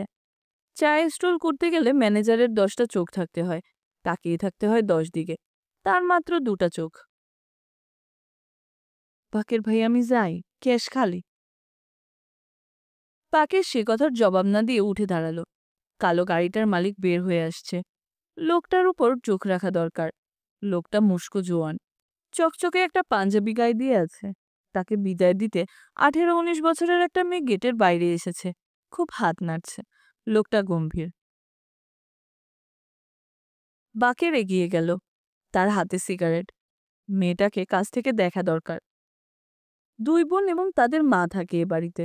মেয়েদের বাবা থাকেন ইরান অথবা ইরাকে। বাড়িওয়ালা তাই বলল, পয়সাওয়ালা ফ্যামিলি। 1 বছরের ভাড়া অ্যাডভান্স দিয়েছে। এতেই বাড়িওয়ালা খুশি। এদের শুধু নজর টাকার দিকে। টাকা ঠিকমতো পেলেই হলো, অন্য কিছু দেখবে না। বাকের গেটের কাছে পৌঁছবার আগেই মেয়েটি ভেতরে ঢুকে গেল। ছিমসে ধরনের এক বুড়ো এসে গেটে তালা লাগিয়ে দিল। এটাও সন্দেহজনক। সব সময় গেটে তালা থাকবে কেন? তাছাড়া বুড়োর ধরন ধারণও কেমন কেমন। মাটির দিকে তাকিয়ে হাঁটে, কারো চোখের দিকে তাকায় না। মনে পাপ আছে নিশ্চয়ই। বাকের সঙ্গে একদিন অল্প কিছু কথা হয়েছিল। বুড়ো বাজার করে ফিরছিল, 2 হাতে 2টো ব্যাগ। ব্যাগের ভারে সোজা হয়ে দাঁড়াতে পারছে না, রীতিমতো ঘামছে। বাকের এগিয়ে গিয়ে বলল, কেমন আছেন ভাই? বুড়ো দাঁড়ান চমকে উঠল। হাত থেকে বাজারের ব্যাগ পড়ে যাবার মতো অবস্থা। ব্যাগ নামিয়ে কপালের ঘাম মুছল। গোটা বাজারটাই কিনে এনেছেন দেখি, এত কি কিনলেন? আমাকে বলছেন? আপনাকে ছাড়া আর কাকে বলবো? আর কেউ কি আছে আশেপাশে? এত বাজার যে, ব্যাপার কি? পার্টি ফার্টি নাকি? সপ্তাহের বাজার। চলে যাচ্ছেন কেন? দাঁড়ান, দুটো কথা বলি। এই পাড়ায় নতুন এসেছেন, আলাপ পরিচয় হয়নি। আমার নাম বাকের। নেন, সিগারেট নেন। আমি সিগারেট খাই না। অন্যদিন আপনার সঙ্গে কথা বলবো, আজ আমার একটু তাড়া আছে। নামটা বলে যান। জোবেদ আলী। মেয়ে দুটির কে হন আপনি? চাচা, দূর সম্পর্কের চাচা। জোবেদ আলী হাঁটা ধরল এবং দুবার পেছন ফিরে তাকালো। চোখের দৃষ্টি মাছের মতো, খুবই সন্দেহজনক। তালাবদ্ধ গেটের সামনে দাঁড়িয়ে বাকের দ্বিতীয় সিগারেটটি ধরালো। 10:30 বাজে। চরচর করে রোদ বাড়ছে। রোদের মধ্যে বেশিক্ষণ দাঁড়িয়ে থাকা যাবে না। সানগ্লাস সঙ্গে নেই, মাথা ধরে যাবে। পাকের গেটের ভেতর উকি দিল। বাড়িটা ভালো সাজিয়েছে। ফুলের টব দিয়ে ছয়লাপ করে ফেলেছে। একটা কুকুরও আছে। এ পাড়ায় কুকুরওয়ালা বাড়ি তাহলে 2টা হলো। বদরুদ্দিন সাহেবের বাড়িতেও কুকুর আছে। সেই কুকুরটা অবশ্য দেশি, এদেরটার মতো না। এই বাড়ির কুকুরটা উলের বলের মতো, দেখলেই লাথি দিতে ইচ্ছে করে। একদিন নির্ঘাত লাথি বসাবে। এখনই পা নিষ্পিস করছে। পাকের দেখলো মোনা হনহন করে যাচ্ছে। আজও সে দেরি করলো অফিসে যেতে। রিক্সা পেতে আরো ০.৫ ঘন্টা লাগবে। অফিসে পৌঁছতে পৌঁছতে 11:30 বেজে যাবে। কেউ অবশ্য কিছু বলবে না। মেয়ে মানুষ হয়ে জন্মানোর অনেক সুবিধা আছে। মোনা, এই মোনা। মোনা থমকে দাঁড়ালো। অফিসে যাচ্ছ নাকি? হ্যাঁ। চলো, রিক্সা ঠিক করে দিই। রিক্সা আমি নিজেই ঠিক করতে পারবো। চলো না, আমার চেনা রিক্সাওয়ালা আছে, হাফ ভাড়ায় নিয়ে যাবে। পাকের সঙ্গে সঙ্গে আসতে লাগলো। মোনা কিছু বলল না। বলে লাভ নেই, সে আসবেই। সারা পথ বকবক করতে করতে মাথা ধরিয়ে দেবে। 11 নম্বর বাড়ির ব্যাপারটা লক্ষ্য করেছ? কি ব্যাপার? দুটি মেয়ে মাকে নিয়ে একা থাকে। তাতে অসুবিধা কি? না, কোনো অসুবিধা নাই। মেয়েগুলো স্কুল কলেজে কোথাও যায় না, বাড়িতেই থাকে। গাড়ি করে নানান কিসিমের লোকজন আসে প্রায়। আজ সকালে একজনকে দেখলাম। পরের ব্যাপার নিয়ে এত মাথা ঘামান কেন বাকের ভাই? বেচাল কিছু কিনা তাই ভাবছি। পাড়ার একটা ইজ্জতের ব্যাপার আছে না, ফেঁসে যেতে দেওয়া যায় না। পাড়ার ইজ্জতের দায়িত্বটা আপনাকে কে দিল? না, তা না, দায়িত্ব কিছু না। বাকের খানিকটা বিষণ্ণ হয়ে পড়ল। মোনার সঙ্গে দেখা হলেই তার এরকম হয়। মন কেমন খারাপ হয়ে যায়। বাকের ছোট্ট একটা নিঃশ্বাস ফেলে রিকশার খোঁজে লম্বা লম্বা পা ফেলে এগিয়ে গেল। এই সময় রিকশা পাওয়া মুশকিল। বড় রাস্তা পর্যন্ত যেতে হবে। মোনা অফিসে ঢুকতেই পালবাবু বললেন, আজ এত দেরি করলেন যে? বড় সাহেব ৩ বার আপনাকে খোঁজ করেছেন। যান, তাড়াতাড়ি যান। ভালো একটা এক্সকিউজ তৈরি করুন। বলবেন রিকশা অ্যাক্সিডেন্ট হয়েছে। মোনা হাসল। বড় সাহেব কাউকে ডাকলেই পালবাবু অস্থির হয়ে পড়েন। কত রকম অদ্ভুত সাইকোলজি থাকে মানুষের। বেশিরভাগ মানুষই কি অন্যের ব্যাপার নিয়ে মাথা ঘামায়? পালবাবু উদ্বিগ্ন গলায় বললেন, যান, অপেক্ষা করছেন কেন? যাচ্ছি। যাচ্ছি বলেও মোনা তার চেয়ারে বসল। টেবিল ভর্তি ফাইল। একটা পরিষ্কার পরিচ্ছন্ন ছিমছাম টেবিল বোধহয় তার কখনো হবে না। রোজ এক গাদা ফাইল জমা হয়ে থাকবে। বড় বড় ফিগার ভর্তি ফাইল। প্রতি পাতায় 10টা করে ভুল থাকবে।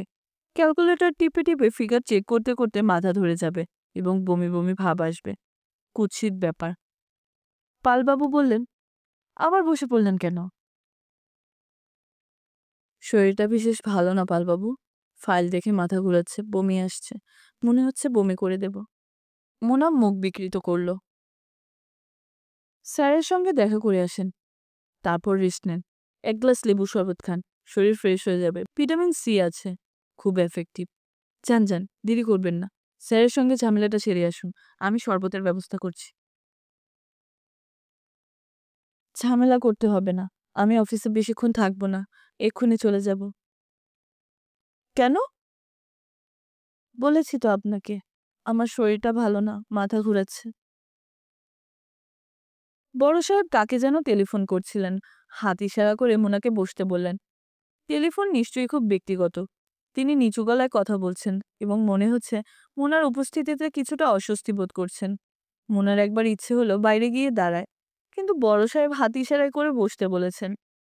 মোনা ইতস্তত করতে লাগলো। কথাবার্তা শুনতে ইচ্ছে করছে না, তবু শুনতে হচ্ছে। অফিসের এত বড় একজন মানুষ কেমন অসহায় গলায় কার যেন রাগ ভাঙাবার চেষ্টা করছেন। নিশ্চয়ই তার স্ত্রীর। বসুন, দাঁড়িয়ে আছেন কেন? মোনা বসল। এই লোকটির অফিসে অনেক বদনাম আছে, কিন্তু মোনা কোনোটাই বিশ্বাস করে না। তার ধারণা ছোটখাটো এই মানুষটি নিতান্তই ভালো মানুষ। শুধু ভালো না, বেশ ভালো। মিস মোনা? জি? ব্যাপার কি বলুন তো? 3 মাসের জন্য ছুটি চেয়েছেন? আমার স্যার ছুটি পাওনা আছে। সে তো সবারই আছে। আমারও হিসেব করলে 1 বছরের ছুটি পাওনা হবে। তাই বলে কি আমি 1 বছরের ছুটি নেব বলুন? মোনা জবাব দিল না। তার ধারণা ছিল ছুটি দিতে তিনি আপত্তি করবেন না। মিস মোনা, আপনার কি শরীর খারাপ? জি না স্যার, শরীর ভালোই। তাহলে এত লম্বা ছুটি দিয়ে কি করবেন? আপনার মামার চাকরি সংক্রান্ত যে ঝামেলা ছিল, তাও তো মিটে গেছে বলে আমার ধারণা। মিটেনি? জি, মিটেছে। বড় সাহেব সিগারেট প্যাকেট নাড়াতে নাড়াতে বললেন, ম্যাটারনিটি লিভ ছাড়া এত লম্বা ছুটি কখনো দেয়া হয় না। বুঝতে পারছেন? তবে বিয়ে-টিয়ের কোনো ব্যাপার হলে মাসখানেক ছুটি নিন। বিয়ে-টিয়ের কোনো ব্যাপার নয় স্যার। ও আচ্ছা। স্যার আমি তাহলে উঠি? ঠিক আছে যান। অফিসে কিরকম কাজের চাপ বুঝতেই পারছেন। Year ending. নিশ্চয়ই আপনার টেবিলে ১০-১৫টা ফাইল পড়ে আছে। আছে না? জি স্যার। বড় সাহেব ফাইলপত্র নিয়ে ব্যস্ত হয়ে পড়লেন। মোনা খুব মন খারাপ করে তার টেবিলে ফিরল। সে ধরেই নিয়েছিল আজ তার ছুটি হবে। এতটা আশা উচিত হয়নি। কেন সে করল কে জানে। টেবিলে কি ফাইলের সংখ্যা আরো বেড়েছে? মনে শুকনো মুখ করে তার চেয়ারে বসতেই পালবাবু বিশাল এক গ্লাস লেবুর শরবত নিয়ে এলেন। সেটা দেখা মাত্র গা গোলাতে শুরু করলো। নিন, এক চুমুকে খেয়ে ফেলুন। হেভি ট্রাভেল হয়েছে জোগাড় করতে। লেবু কিনে এনে বানানো। ক্যান্টিনওয়ালাকে ১ টাকা দিয়েছি চিনির জন্য। তাও বেটা দিতে চায় না। যত ছোট লোক এসে জড়ো হয়েছে। নিন, খান, চুমুক দিন। রেখে দিন আপনি। আমি ধীরে সুস্থে খাবো। এখন ইচ্ছে করছে না। মুন্না দুপুর পর্যন্ত একনাগাড়ে কাজ করল। ১টা থেকে লাঞ্চ ব্রেক। লাঞ্চ ব্রেকের কিছু সময় আগেই সেকশনাল ইনচার্জ মতিন সাহেব এসে বিরস মুখে বললেন, আপনি কি ছুটির দরখাস্ত করেছিলেন? মুন্না মাথা নাড়ল। মতিন সাহেবের সঙ্গে তার সম্পর্ক ভালো নয়। কথাবার্তা তেমন হয় না। ছুটির দরখাস্ত তো আমার মাধ্যমে যাওয়ার কথা। আপনি সরাসরি করেছেন কেন? ব্যাপারটা কি? আপনি ওইদিন ছিলেন না, তাই। ওইদিন ছিলাম না, পরে এসেছি তো। নিখোঁজ তো হয়ে যায়নি। অফিসের একটা ডেকোরাম আছে, আইন কানুন আছে, সেসব মানা উচিত। নাকি আপনি মনে করেন উচিত না? মোনা কিছু বলল না। আশেপাশের সবাই তাকাচ্ছে। টাইপিস্ট দুজন টাইপ বন্ধ করে কাগজপত্র নাড়াচাড়া করছে। মতিন সাহেবের কথা শোনার জন্য টাইপ বন্ধ করার প্রয়োজন ছিল না। তিনি বেশ উঁচু গলাতেই কথা বলছেন। ইচ্ছে করেই বলছেন। সবাইকে শোনাতে চান। মিস মোনা? জি স্যার। বড় সাহেবের সাথে আপনার ব্যক্তিগত পরিচয় থাকতে পারে। শুধু আপনার কেন, অনেকেরই থাকতে পারে। তার মানে এই না যে সামান্য ব্যাপারেও তার কাছে যেতে হবে। ভবিষ্যতে এটা দয়া করে মনে রাখবেন, প্লিজ। মোনার চোখ ভিজে উঠল। সে কি বলবে ভেবে পেল না। সরি বলবে না চুপ করে দাঁড়িয়ে থাকবে। মতিন সাহেব উঠে দাঁড়ালেন। একটা টাইপ করা কাগজ এগিয়ে নিলেন তার দিকে। থমথমে গলায় বললেন, এই নিন অর্ডার। বড় সাহেব আপনাকে ২ মাসের ছুটি মঞ্জুর করেছেন। যান, বাড়ি গিয়ে ঘুমান। কাজের সময়টাতে যদি আপনাদের ছুটির দরকার হয় তাহলে অফিস খোলা রাখার মানে কি? সব বন্ধ করে দিলেই হয়। মতিন সাহেব কি বলছেন না বলছেন তা মোনার কানে ঢুকছে না। সে টাইপ করা অর্ডারটি দ্বিতীয়বারের মতো পড়ছে। স্বাস্থ্যগত কারণে আপনাকে ২ মাসের ছুটি মঞ্জুর করা হলো। আপনি ছুটিতে যাবার আগে আপনার দায়িত্ব ডিলিং সেকশনের জুনিয়র অ্যাসিস্ট্যান্ট জনাব রকিবউদ্দিন ভূঁইয়াকে বুঝিয়ে দিয়ে যাবেন। অফিস থেকে বেরোতে বেরোতে ৫টা বেজে গেল। পালবাবু সঙ্গে এলেন রিক্সা খুঁজে দেবার জন্যে। আসল কারণ অবশ্য ২ মাস ছুটি নেবার রহস্যটা জানা। এত কৌতূহল মানুষদের। মানুষের কৌতূহল যদি কিছু কম থাকতো তাহলে পৃথিবীটা আরো সুন্দর হতো। কিংবা কে জানে, হয়তো কৌতূহল আছে বলেই পৃথিবী সুন্দর। হঠাৎ ছুটি নিলেন যে? ব্যাপার কি? এমনি নিলাম। আমরা আরো ভাবলাম বিয়ে-টিয়ের ব্যাপার। না, ওই ব্যাপার হলে আপনারা জানতেন। জানতেন না? অবশ্য ঠিক। ওদের সেই কথাই বলছিলাম। কাদের? কলিগদের। সবাই জিজ্ঞাসা করছিল। মনে রিকশায় উঠে পড়ল। ঝকঝকে সুন্দর আকাশ। অপরিচ্ছন্ন রাস্তাঘাটে লোকজন গিজগিজ করছে। কিন্তু আকাশটা কি নির্জন, কি পরিষ্কার। মোনার বাসায় ফিরে যেতে ইচ্ছা করছে না। একা একা ঘুরতে ইচ্ছা করছে। কালো অফিস থেকে ফিরে একা একা বেশ খানিকক্ষণ ঘুরেছে। শাহবাগের এক দোকানে দাঁড়িয়ে দাঁড়িয়ে পেস্ট্রি কেক খেয়েছে। আজও কি সেরকম করবে? নাকি যাবে মামুনের কাছে? একদিন না একদিন তো যেতেই হবে। আজই সেই দিন হতে অসুবিধা কি? এখন অবশ্য তাকে পাওয়া যাবে না। অপেক্ষা করতে হবে সন্ধ্যা পর্যন্ত। কিংবা কে জানে, হয়তো পাওয়া যাবে। না পাওয়া গেলেও কোনো ক্ষতি নেই। মামুন অবাক হয়ে বলল, বিশ্বাস হচ্ছে না তুমি এসেছ। আমার ধারণা ছিল তুমি কোনোদিনই আসবে না। তোমাকে শান্ত করবার জন্য আমাকেই যেতে হবে। রাগ ভাঙাতে হবে। তোমার নেচার তো জানি। আজই যাব ভেবেছিলাম। যাওনি তো? না, যাইনি। সাহস হয়নি। তোমাকে কি বলবো, কিভাবে ক্ষমা চাইবো, তাই ভাবছিলাম কদিন ধরে। মারাত্মক মেন্টাল প্রেশার গেছে কয়দিন ধরে। You can not imagine.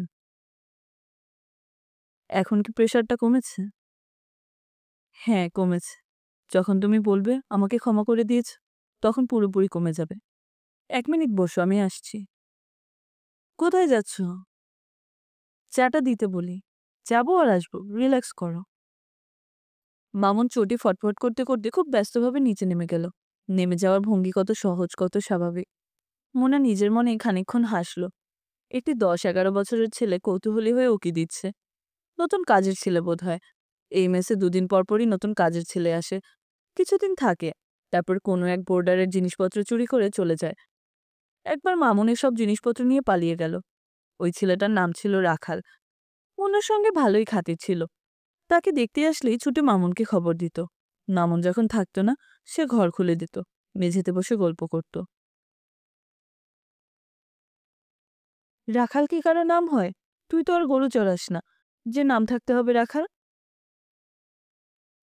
আফা, কি করবো কোন, বাপ মায়ের রাখছে। হিন্দুদের রাখাল নাম থাকে, কিন্তু তুই তো মুসলমান। নামটা বদলানো দরকার, বুঝলি? সুন্দর দেখে একটা নাম দেব তোর। ঠিক আছে? জি আইসা। মোনা ভেবে রেখেছিল তারা যখন নতুন বাসা করবে, তখন রাখালকে মেস থেকে নিয়ে নেবে। যেখানে স্বামী স্ত্রী দুজনেই চাকরি করে, সেখানে একটি চটপটে কাজের ছেলে দরকার। বাজার করবে, রান্না করবে, বাড়ি পাহারা দিবে। চেহারা দেখে মানুষকে বোঝা বোধহয় খুব মুশকিল। এই রাখাল যে এই কাণ্ড করবে কে জানতো। মামুন একগাদা খাবার দাবার এনেছে। ডাল পুরি, পেঁয়াজু, ফ্লাক্স ভর্তি করে চা। মোনা, চা খাও। নিজে ঢেলে নাও। পেঁয়াজুগুলো খুব ঝাল, কিন্তু খেতে ভালো। মোনা চা ঢালল। চাটা ভালো, বেশ লাগছে খেতে। মামুন তার বিছানায় পা তুলে বসেছে। মাঝে মাঝে পা নাড়াচ্ছে। পা নাচানো দেখতে ভালো লাগে না। আগে অনেকবার মামুনকে সে পা নাচানোর জন্য বকা দিয়েছে। আজ কিছুই বলল না। শূন্য দৃষ্টিতে তাকিয়ে রইল। মোনা, বলো। তুমি আসায় আমি যে কি পরিমাণ খুশি হয়েছি তা তোমাকে বোঝানো মুশকিল। যা দুশ্চিন্তা করছিলাম, ওই দিনের ব্যাপারটার জন্য আমি খুব দুঃখিত। দুঃখিত? হ্যাঁ, দুঃখিত, লজ্জিত, অনুতপ্ত, ব্যথিত। এত কিছু একসঙ্গে। মামুন লক্ষ্য করল মোনা চা খাচ্ছে ঠিকই, কিন্তু তার মুখ ভাবলেশহীন, যেন সে তার কোনো কথা শুনতে পাচ্ছে না। তাকিয়ে আছে দূরে কোথাও। মোনা। মোনা তাকালো তার দিকে, জবাব দিল না। মামুন সিগারেট ধরাতে ধরাতে বলল, ওই দিনকার ঘটনাটা আমি জাস্টিফাই করতে অনেক চেষ্টা করেছি। দেখো মোনা, আমাদের বিয়ে ঠিকঠাক হয়ে আছে। আমরা দুজনে মিলে একটা বাড়ি ভাড়া করেছি। ঘর সাজাবার জিনিসপত্র কিনেছি। বিয়ের আনুষ্ঠানিকতা হয়নি, কিন্তু ধরতে গেলে আমরা স্বামী স্ত্রী। ঠিক না? বলো, বলো তুমি। Am I right? মোনা অদ্ভুত ভঙ্গিতে হাসল। মামুন তার লক্ষ্য করল না, যেন সে ক্লাসে বক্তৃতা করছে। এমন ভঙ্গিতে হাত নেড়ে নেড়ে কথা বলতে লাগলো। দেখো মোনা, ওই দিন আশেপাশে কেউ ছিল না, তুমি এবং আমি। হঠাৎ আমার বুদ্ধিশুদ্ধি গুলিয়ে গেল। তুমি ব্যাপারটা কিভাবে নেবে কিছুই ভাবলাম না। মানে, থাক, আমি শুনতে চাই না। শুনতে না চাওয়াটাই ভালো। আমিও বলতে চাই না। তার চেয়ে ভাবা যাক এ জাতীয় কিছু কখনো আমাদের মধ্যে হয়নি। ওটা ছিল একটা দুঃস্বপ্নই। মোনা তীক্ষ্ণ চোখে তাকিয়ে আছে তার দিকে। মামুনের কেন জানি মনে হলো চোখ দুটিতে কোনো প্রাণ নেই। পশুর চোখের মতো চোখ, যেখানে আবেগের ছায়া পড়ে না। মোনা, তুমি কি আমাকে ক্ষমা করেছ? ক্ষমা চাও তুমি? হ্যাঁ, চাই। ক্ষমা চাবো না মানে? কি ভাবো তুমি আমাকে? পশু? না, পশু ভাবি না, মানুষই ভাবি। তাহলে বলো তুমি আমাকে ক্ষমা করেছ? ঠিক আছে, করলাম। এখন আমি উঠব। পাগল! এখনই উঠবে মানে? রাত ৮টা পর্যন্ত থাকবে।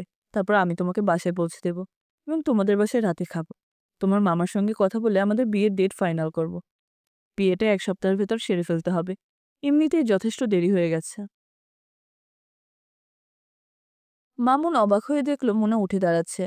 সে কি সত্যি সত্যি চলে যাবে? মামুন হাত ধরে তাকে টেনে বসাতে গেল। মোনা কঠিন স্বরে বলল, হাত ছাড়ো। মামুন হাত ছেড়ে দিল। মোনা নিচু গলায় প্রায় অস্পষ্ট স্বরে বলল, আমি এখানে এসেছিলাম একটা কথা বলবার জন্যে। কথাটা হচ্ছে তোমাকে আমি বিয়ে করব না। কি বলছো পাগলের মতো? যা বলছি ভেবেচিন্তেই বলছি। আমি ১ সপ্তাহ ধরেই ভাবছি। আজ তোমাকে বললাম। সামান্য একটা অ্যাক্সিডেন্টকে তুমি এত বড় করে দেখছো কেন? ভিক্টোরিয়ান যুগের কোনো মহিলা তো তুমি না। একালের মেয়ে, এই যুগের মেয়ে। আমি কোন যুগের মহিলা আমি জানি না। যে কথাটা বলতে এসেছিলাম বলে গেলাম। শোনো মোনা, শোনো, আমার কথা শোনো। ছেলেমানুষের একটা সীমা থাকা দরকার। আমার কথাটা শোনো। শান্ত হয়ে বসো। মোনা কঠিন স্বরে বলল, আমার হাত ছাড়ো, নয়তো আমি চেঁচিয়ে বাড়ি মাথায় করব। মামুন হাত ছেড়ে দিল। মোনা ঘর থেকে নিঃশব্দে বের হয়ে এলো। একবারও পেছনে ফিরে তাকালো না। সন্ধ্যা হয় হয় করছে। সন্ধ্যার আগে আগে সবকিছু কেমন যেন অন্যরকম লাগে। পরিচিত ঘরবাড়ি, এমনকি পরিচিত মানুষকে অপরিচিত মনে হয়। মোনা রিকশা করে বাড়ি ফিরছে। তার বারবার মনে হচ্ছে নিতান্তই অচেনা একটি শহরের অজানা একটি রাস্তায় তার রিকশা যাচ্ছে। এই বোধহয় ভালো। চেনা মানুষের চেয়ে অচেনা মানুষ ভালো। মোনা বাড়ি ফিরল সন্ধ্যা পার করে। রিকশা থেকে নেমেই দেখল বাকের ঠিক আগের জায়গাতেই দাঁড়িয়ে আছে। অন্ধকারে বাকেরকে লাগছে ভূতের মতো। সে মোনাকে দেখেই লম্বা পা ফেলে এগিয়ে এলো। ভারী গলায় বলল, সন্ধ্যার পর মেয়েদের এমন একা একা ঘোরাফেরা করা ঠিক না। রোজ চেষ্টা করবে সন্ধ্যার আগে ফিরতে। আপনি কি সারাদিনই এই জায়গাতেই দাঁড়িয়েছিলেন? আরে না, কি যে বলো, আমার কাজ আছে না। বাকের সঙ্গে সঙ্গে আসতে লাগলো। মোনা বিরক্ত গলায় বলল, আপনি আমার পেছনে পেছনে আসছেন কেন? বাকের থমকে দাঁড়ালো। অবাক হয়ে বলল, তোমার কি হয়েছে? কিছুই হয়নি, হবে আবার কি? কাঁদছো কেন? কি আশ্চর্য! আমি কাঁদছি কেন সেই কৈফিয়তও আপনাকে দিতে হবে? না, তা না। তোমাকে কাঁদতে দেখলে মনটা খারাপ হয়ে যায়। কেউ কিছু বলেছে? কেউ কিছু বলেনি। আর বললেও আপনার কিছু যায় আসে না। প্লিজ, আমাকে বিরক্ত করবেন না। না, না, বিরক্ত করব কেন? যাও, বাসায় যাও। মোনা ক্লান্ত পায়ে এগিয়ে গেল। বাকের তাকিয়ে রইল। মোনাকে সে ছোটবেলা থেকে দেখে আসছে। তাকে সে কখনো কাঁদতে দেখেনি। কত রকম দুঃখ থাকে মানুষের। মানুষের জন্মান্তরটাই একটি বাজে ব্যাপার। বাকের এগিয়ে গেল। ৭টার ওপর বাজে। বয়েজ ক্লাবের নাটকের রিহার্সাল শুরু হবে। ছেলে ছোকরাদের কারবার। বয়স্ক কারো থাকা দরকার। নাটকের জন্য টাকা তুলে দিতে হবে। ৪-৫ হাজার টাকার কমে নাটক নামানো যায় না। এরা হুট করে একটা ডিসিশন নেয়, ঝামেলা সামলাতে হয় তাকে। রান্নাঘরে খুটখাট শব্দ হচ্ছে। এত রাতে রান্নাঘরে কে? মোনা ঘড়ি দেখল। রাত ২টা। চোর নাকি? বাসনকোসন নড়াচড়া হচ্ছে। চোররা এত শব্দ করে কিছু করবে না। তাছাড়া সে জেগে আছে। টেবিল ল্যাম্প জ্বলছে। চোর আসার কথা নয়। একবার দেখে এলে হয়। কিন্তু কেমন যেন ভয় ভয় লাগছে। আগে কখনো এরকম হতো না। কিন্তু এখন কোত্থেকে একটা ভয় ঢুকে গেছে মনে। সন্ধ্যার পর পর একা একা রিকশা চড়তে ভয় করে। দুপুর রাতে ঘুম ভাঙলে ভয় করে।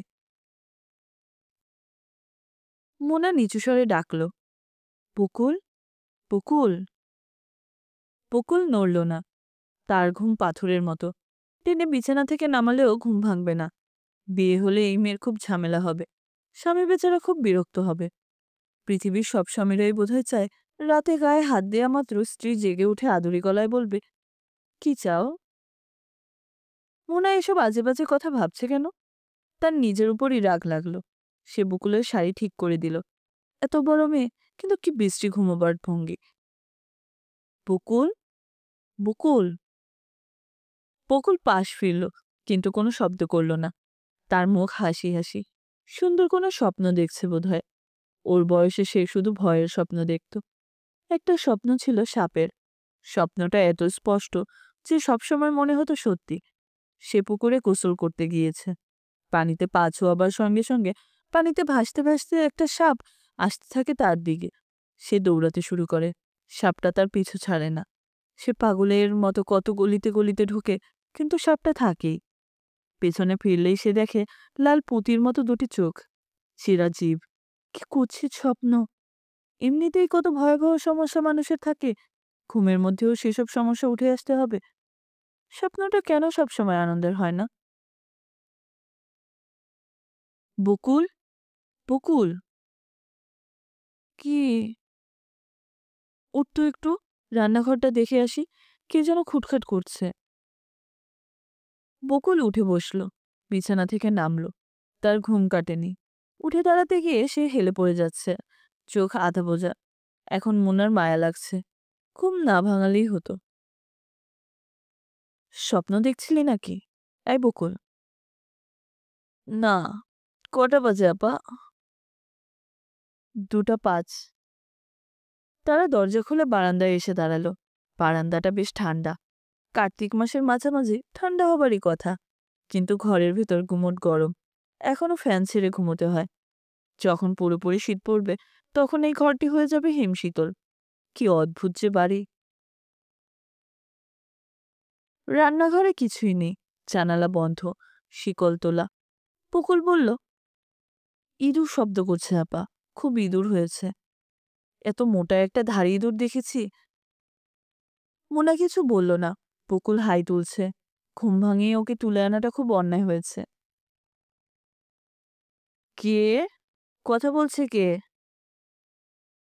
শওকত সাহেবের মোটা গলা শোনা গেল। মোনা বলল, মামা আমি। শওকত সাহেব আর কিছু বললেন না। মোনা ভেবেছিল মামা জিজ্ঞেস করবেন, এত রাতে কি করছিস? তারপর দরজা খুলে বেরিয়ে আসবেন, কিন্তু তিনি তা করছেন না। মামা কি বদলে যাচ্ছেন? হঠাৎ একা হয়ে পড়লে মানুষ দ্রুত বদলে যেতে শুরু করে। মোনা নিজেও কি বদলাচ্ছে না? বকুল শোয়ামাত্র ঘুমিয়ে পড়ল। হয়তো প্রায় সঙ্গে সঙ্গে স্বপ্ন দেখতে শুরু করলো। বিড়বিড় করে কি যেন সব বলছে। কেমন গম্ভীর শোনাচ্ছে তার গলা। ঘুমের মধ্যে মানুষের গলার স্বর বদলে যায় নাকি? মোনা বাতি নিভিয়ে দিল। ঘুম আসবে না। বাকি রাতটা কাটাতে হবে জেগে। ইদানিং তার ঘুমের সমস্যা হচ্ছে। সন্ধ্যায় খুব ঘুম পায়। চোখের পাতা খুলে রাখা যায় না এমন ঘুম। বিছানায় শোবার সঙ্গে সঙ্গে ঘুম কেটে যায়। একটু ঠান্ডা ঠান্ডা লাগছে। ফ্যানটা বন্ধ করে দিলেই হয়। উঠতে ইচ্ছা হচ্ছে না। তবু সে উঠত। কিন্তু তার ধারণা হলো ফ্যান বন্ধ করলেই আবার গরম লাগতে শুরু করবে। আবার বিছানা ছেড়ে নেমে যেতে হবে ফ্যান ছাড়বার জন্যে।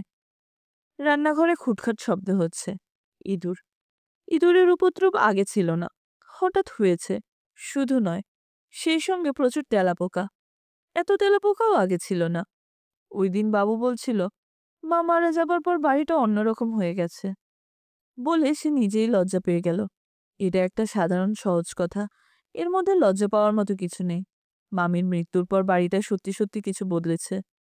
মনে হয় বাড়িটা আগের মতো নেই। পরিবর্তন কোথায় হয়েছে তা অবশ্য ধরা যাচ্ছে না। ভেতরের দিকে দরজা খোলার শব্দ হচ্ছে। মামা জেগেছেন। বারান্দার ইজি চেয়ারে তিনি এখন বসে থাকবেন। রাত 3টা 3:30টার দিকে তিনি জেগে ওঠেন। তারপর তার ঘুম হয় না। বুড়ো বয়সের কত রকম সমস্যা। কিংবা কে জানে, এটা হয়তো তেমন কোনো সমস্যা নয়। বুড়োদের হয়তো জেগে থাকতেই ভালো লাগে। মামা আজ ইজি চেয়ারে শুয়ে নেই, হাঁটাহাঁটি করছেন। 3:30টা কি বেজে গেছে? মোনা ঘড়ি দেখতে চেষ্টা করল। আগের ঘড়িটায় অন্ধকারের সময় দেখা যেত। এটাতে দেখা যায় না। রেডিয়াম ডায়াল নেই। বাতি জ্বালাতে হবে। চুপচাপ বিছানায় শুয়ে থাকার চেয়ে বাতি জ্বালিয়ে ঘড়িটা দেখা যেতে পারে। কিছুক্ষণ গল্প করা যেতে পারে মামার সঙ্গে। শওকত সাহেব বিস্মিত হয়ে বললেন, তুই এখনো জেগে? মোনা মাথার নাড়ল। প্রায় জেগে থাকিস নাকি? বাতি জ্বালা দেখি। থাকি। শরীর ঠিক আছে তো? হুঁ, আছে। একটা চেয়ার এনে আমার কাছে বস তো দেখি। না মামা, আমি এখন শুয়ে পড়বো, ঘুম আসছে। ৫-১০ মিনিট বস। মোনা চেয়ার নিয়ে এলো। শওকত সাহেব মোনার পিঠে হাত রেখে কোমল স্বরে বললেন, শুনলাম অফিস থেকে ছুটি নিয়েছিস। কি হয়েছে? কিছু হয়নি। হবে কি? শরীরটা খারাপ, তাই ছুটি নিলাম। মামুনকে তো আর এ বাড়িতে আসতে দেখি না। আমি আসতে নিষেধ করেছি, তাই আসে না। মামা, তোমাকে তো একবার বলেছি ওকে আমি এখন পছন্দ করি না। ওই প্রসঙ্গ থাক। একটা মানুষকে এতদিন ধরে পছন্দ করে আসছিস, বিয়ে ঠিকঠাক, এখন হঠাৎ করে। মামা, ওই প্রসঙ্গ বাদ দাও। বাদ দেব কেন? জানতেও পারবো না? না, পারবে না। এত জেনে কি করবে? বেশি জানা ভালো না। মোনা হাসতে চেষ্টা করল। তার ইচ্ছে করছে উঠে চলে যেতে, কিন্তু যেতে পারছে না, কারণ মামা তার পিঠে হাত রেখেছেন। পিঠ থেকে হাত নামিয়ে উঠে চলে যাওয়া যায় না। মামুনকে একবার আসতে বলিস, ওর সঙ্গে কথা বলবো। মামা, পিঠ থেকে হাত নামাও, আমি এখন ঘুমোতে যাব। এখন আর ঘুমিয়ে কি করবি? ভোর তো হয়ে গেল, তোর তো অফিসও নেই। আয়, গল্প করে রাতটা কাটিয়ে দিই। কিছুক্ষণ শুয়ে থাকবো, চোখ জ্বালা করছে। শওকত সাহেব হাত নামিয়ে নিলেন। তার নিজেরও কেমন ঝিমুনি এসে যাচ্ছে। বয়স হয়ে যাচ্ছে। একটা বয়সের পর সবাই খুব ঝিমোতে পছন্দ করে। ঝিমোনোর মতো বয়স কি তার হয়েছে? রিটায়ারমেন্টের এখনো ৩ বছর বাকি। বরুণবাবুরও ৩ বছর বাকি রিটায়ারমেন্টের।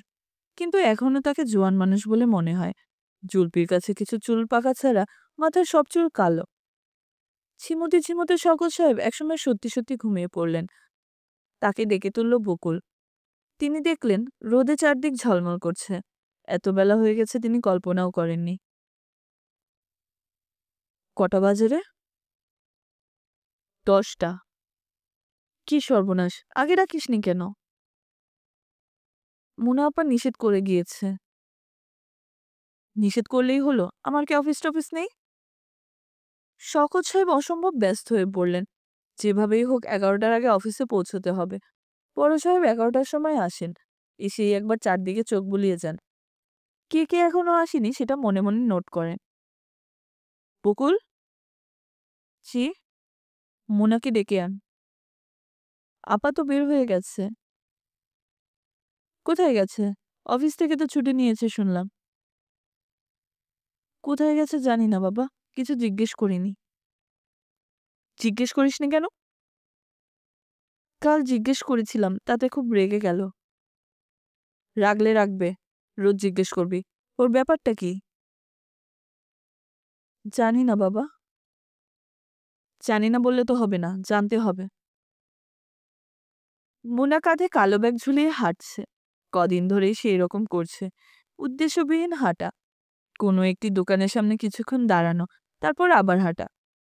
আকাশে গনগনে সূর্য। ঘামে মোনার মুখ চটচট করছে, কিন্তু ভালো লাগছে হাঁটতে। মনে হচ্ছে কোথাও কোনো বন্ধন নেই, অফিসের তাড়া নেই, ঘর ফেরার আকর্ষণ নেই, শুধুই হেঁটে বেড়ানো। মোনা ১১টার সময় একটা রিকশা নিয়ে নিল।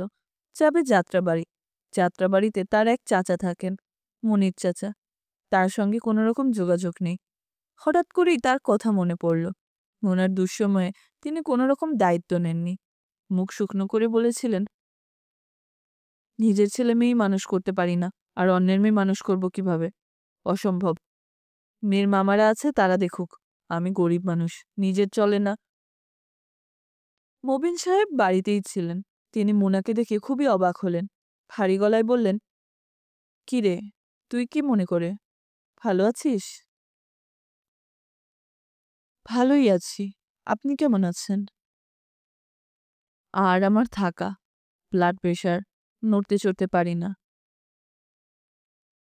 আপনি একা নাকি? আর কেউ নেই? আছে, সবাই আছে। যা ভেতরে যা। সবাই যথেষ্ট খাতির যত্ন করল। চাচি মোনাকে আড়ালে ডেকে নিয়ে ফুপিয়ে ফুপিয়ে অনেক দুঃখের কথা বললেন। বড় ছেলের বিয়ে দিয়েছেন, বউটা মিচকা শয়তান। এর কথা তাকে লাগাচ্ছে, তার কথা ওকে লাগাচ্ছে। পরমের এখনো বিয়ে হয়নি, কিন্তু ছোটটা বিয়ে করে ফেলেছে। তার একটা বাচ্চাও আছে। জামাইয়ের কোনো চাকরি বাকরি নেই, শ্বশুরবাড়িতে থাকে। মুরব্বিদের সামনে সিগারেট খায়। হায়া শরম কিছুই নেই, আদব কায়দা তো নাই। মোনা অবাক হয়ে লক্ষ্য করল কেউ তার কথা বিশেষ জানতে চাচ্ছে না। সবাই নিজেদের সমস্যা বলতে ব্যস্ত। অন্যের ব্যাপারে কোনো মাথা ব্যথা নেই। মোনা থাকতে থাকতেই ছোট মেয়ে তার স্বামীর সঙ্গে একটা কুৎসিত ঝগড়া করে ফেলল। তুই তুকারি গালিগালাজ বৃষ্টি কাণ্ড। বাইরের একজন মানুষ আছে, এ নিয়ে কেউ চিন্তিত নয়। অন্যদের ভাবভঙ্গি দেখে মনে হচ্ছে এটা নিত্য নৈমিত্তিক ব্যাপার, কিছুক্ষণের মধ্যেই থেমে যাবে।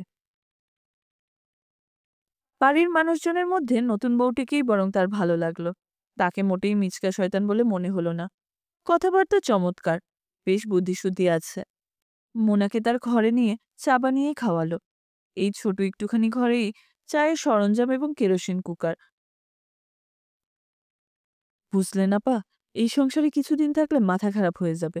আলাদা যে বাসা করব, সে উপায়ও নেই। ও যা টাকা পয়সা পায় তাতে সকালের নাস্তার খরচটাই ওঠে না। করে কি সে? সিনেমায় ছোটখাটো পার্ট করে। বলো কি? হুঁ, বেশিরভাগ গুন্ডার পার্ট পায়। মাথা কামিয়ে অভিনয় করতে হয়। মোনা বড়ই অবাক হলো। তার ধারণা ছিল না আত্মীয়দের মধ্যে কেউ সিনেমায় অভিনয় করে। সংসার চলে কিভাবে? চলে কোথায়? চলে না। দেশ থেকে ডাল চাল আসে। বাবা টুকটাক কিছু ব্যবসা করেন। এখন অসুখে পড়ে সেই ব্যবসার খুব খারাপ অবস্থা। কি যে হবে ভাবতেও পারি না। মোনাকে দুপুরবেলা খেয়ে তারপর আসতে হলো। খাবার আয়োজন বেশ ভালো। মাছ, গোশত, ভাজাভুজি, অনেক কয়টা পদ। বুঝাই যাচ্ছে এটা বিশেষ করে তার জন্যই করা। খাওয়া শেষ হবার পর মবিন চাচা নিজেই তাকে রিকশায় উঠিয়ে দিতে এলেন। তোর খোঁজ খবর নেই না, নেবার মতো অবস্থা আমার না। নরকে বাস করি বুঝলি। ছেলে বিয়ে দিয়ে ডাইনি ঘরে এনেছি, সব ছাড়খাড় করে দিচ্ছে। এমনি তো খুব মিষ্টি মিষ্টি কথাবার্তা, কিন্তু আসলে বিষকন্যা। আসিস মাঝে মধ্যে, তোর কথা মনে হয় প্রায়। ওই দিনও তোর চাচিকে বলছিলাম। রিকশা ছুটে চলছে। মুনার ঘুম পেয়ে যাচ্ছে। বেশ কষ্ট করে তাকে জেগে থাকতে হচ্ছে। আগামীকাল কোথায় যাওয়া যায় তাই ভাবতে ভাবতে মোনার ঘুম ভাঙাবার চেষ্টা করতে লাগলো।